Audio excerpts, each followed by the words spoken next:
দিদি ভাই বোনেরা, দেখো আজকে আমি কবিতরের মাংস রান্না করব।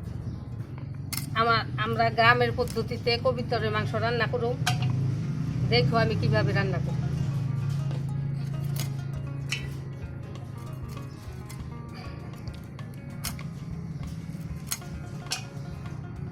কবিতরের মাংসটা আমার কাটা হয়ে গেল। এখন আমি ভালোভাবে পরিষ্কার করে ধুয়ে নিই।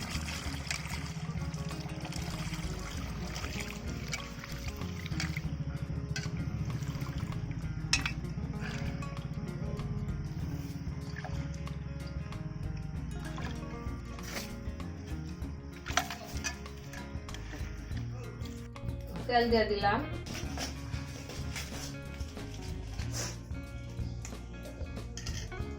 আলু কটা এখন আমি ভাইজে নিই।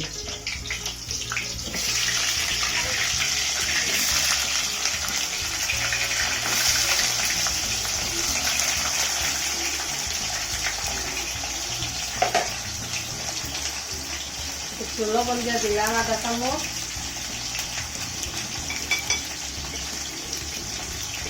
আধা চামচ হলদি দিয়ে দিলাম। আমি এখন আলু কটা ভাইজে নিই। আলুগুলো আমার ভাজা হয়ে গেছে, এখন আমি উঠাই নিব।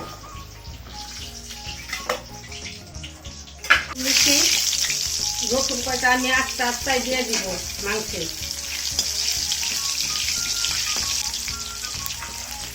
আলুর সাথে আমি রসুন কটাও উঠিয়ে রাখলাম।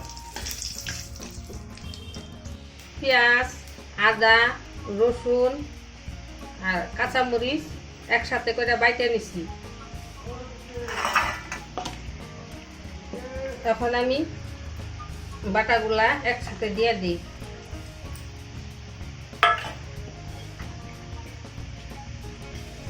এক চামচ হলদি দিলাম।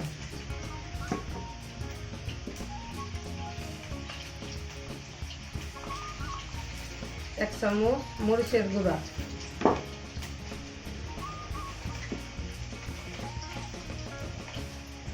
এক চামচ জিরা ধনিয়ার গুঁড়া।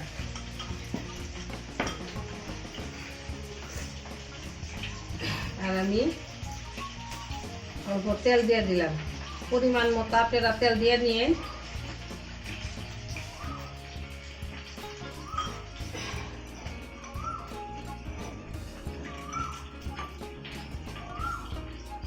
আর লবণ দিলাম 2 চামচ। সুন্দরভাবে মাইখে নিব মাংসটা। এখন আমি কড়াইয়ে তেলের মধ্যে দিয়ে দিতেছি।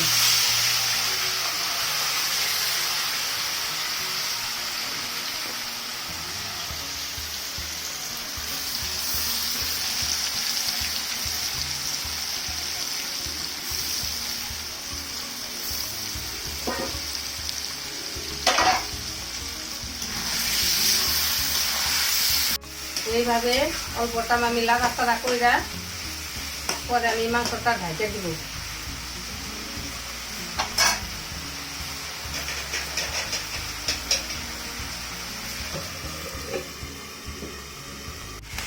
এখন আমি মাংসর সাথে আলুটা দিয়ে দিচ্ছি।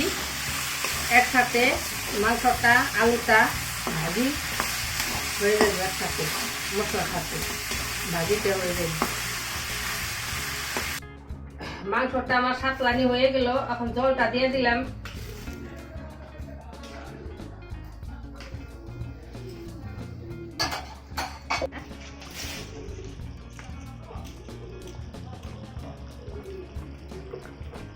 গরম মশলা নিছি, এখন আমি বাইটা নিব।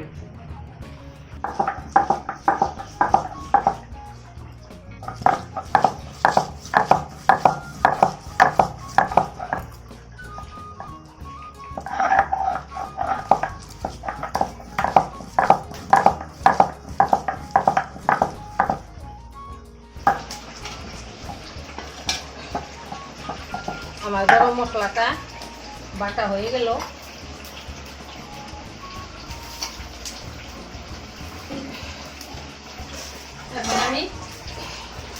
এখন আমি গরম মশলাটা দিয়ে দিলাম।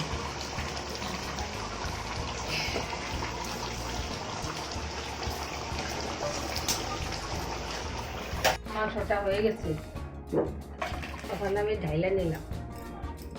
আমার কবিতার তরকারিটা হয়ে গেল। তোমরা এইভাবে ঘরে রান্না করে খাইয়ে দেখো। তোমাদের যদি ভালো লাগে লাইক সাবস্ক্রাইব করো।